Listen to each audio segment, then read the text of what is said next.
Hello, I'm the Professor, and this is Free Antique Computer Games. I'm going to start with the EDSAC, which is a computer from 1949, which had noughts and crosses programmed for it in 1952. Then I'll have Space War, which is widely known as the first computer game, as running on the PDP-1. And then I'll go into the Magnavox Odyssey. So, starting with the EDSAC. I've got the emulator pre-configured here. You can see on the left here, this is the tape file for OXO, which is what they call noughts and crosses. As you can see, it's a bunch of very complicated assembly code. So I'll hit start and get this going. I love these flashing lights. It looks very retro sci-fi.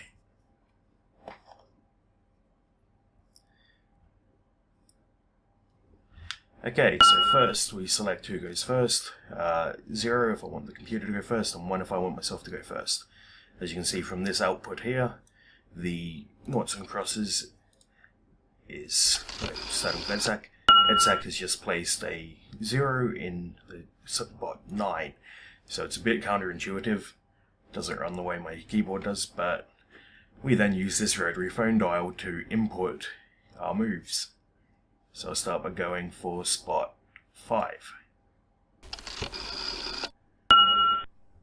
Okay, now I want spot 8. And honestly, that's just noughts and crosses. You don't really need to see me play that. You should know how to do that already. So, here is the PDP-1 emulator running under MAME. I've just started up the emulator. This is the initial screen, and I will now load the driver. I just need to press scroll lock to set the emulation status, tab, and select the file manager, and set punch tape 1 to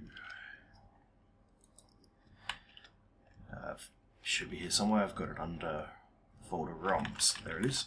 Directory ROMs, spacewar PDP, and spacewar.rim, which is the punch tape file. I'll return to the menu and Ctrl+Enter to begin loading the file. A whole bunch more flashy lights come across.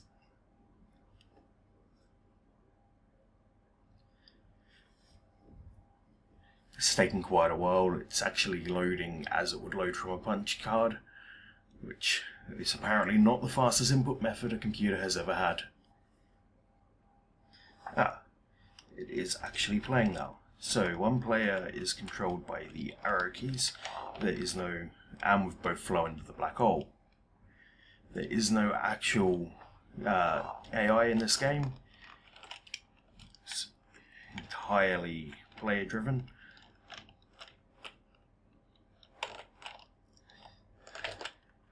And then we can fire lasers, and I really suck at playing games by myself.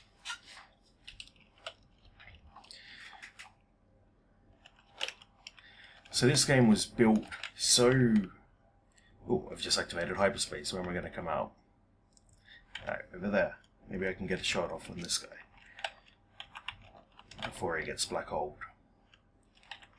Nope. So the simulation of gravity in this game is so taxing on the CPU. They can't actually simulate gravity on the shots the ships fire, only on the ships themselves. And it uses a test program to randomly generate the star field you can see in the background there. Ooh. I just did a loop around the black hole gravity sling, and it apparently has a looping map just like the old Asteroids game.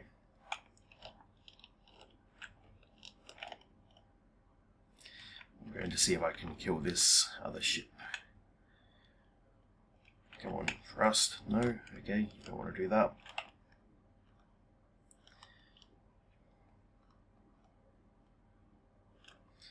and there is limited range to your lasers. I wonder if the lasers go wrap around. Apparently not.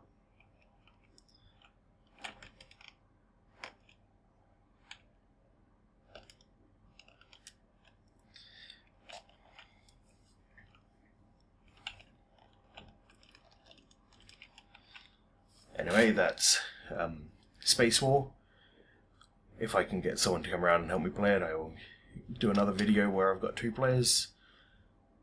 But now onto the Magnavox Odyssey. So, this is the Magnavox Odyssey emulator. This is released in 1999. It's written in Turbo Pascal, and I have to run it in DOSBox because it's so old it doesn't run on any modern computers at all. These Paul Robson and David Winter actually worked with Ralph Bayer, I think is how you pronounce his name, I apologise if I'm wrong, who created the Magnavox Odyssey, and they're emulating the circuitry that's inside the Odyssey, which back then was entirely analog, and the carts were simply connectors to connect different circuits together so that they would initialize different programs.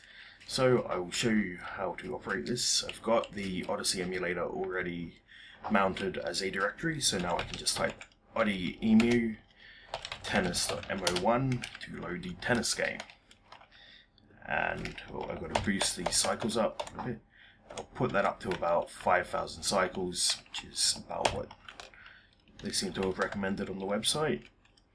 And as you can see, I'm now controlling a box which is moving around all over the screen with no regard for any sorts of rules or anything. This game was so simple. The green background is mounted on the front of the television screen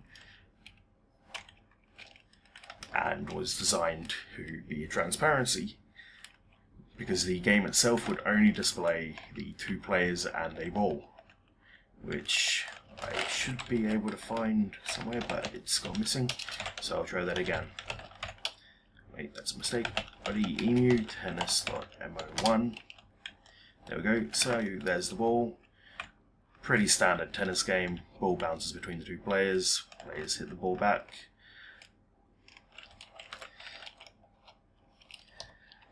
What's interesting though is, if I can get this to work again, is the English setting, which involves twisting another knob on the controller and controls the spin of the ball. And if I can get it to work properly, this worked perfectly fine in testing. Now it's not working because it's decided to be a pain in the arse. If you use the English setting, you can cause the ball to just turn in mid-flight and I guess use the force on it.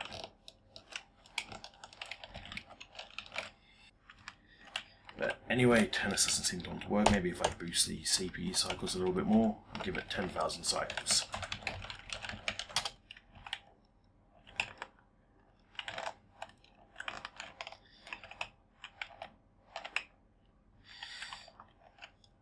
And that's a pain. DOSBox has frozen again in the middle of this. I honestly don't know what's going wrong. It worked fine the other day when I was testing this, but it's just going to be one of those days. So I'll be back in a minute once I've finished setting this up. So let's try this again. I'll try loading one of the other carts. At the moment, basically, the carts this emulator is abandoned and not all of the carts work, but if we use cart MO1, no, that's gone horribly, horribly wrong.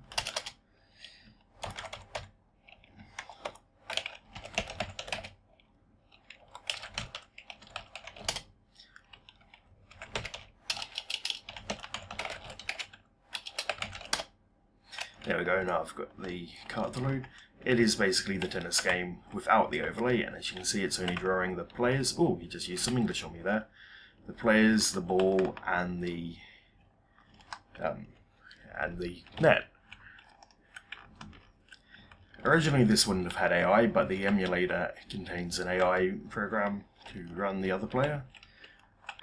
And to keep track of score and play a bunch of the other games, you need a bunch of attachments like dice or cards or whatever.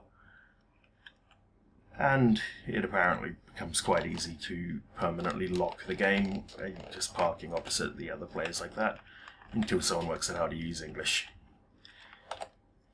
Let's see if any of the other cards work.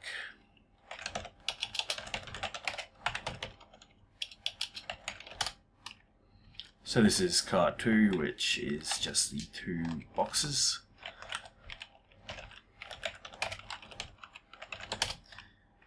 And here is, looks like another tennis game. It's a bit hard to tell what all of these are supposed to be because I don't have any of the peripherals or the transparencies emulated. But I think you get the point. If I can ever get my hands on a original Magnavox Odyssey, I will do another video on that and see if I can get it to work and play some of the more interesting games that are included.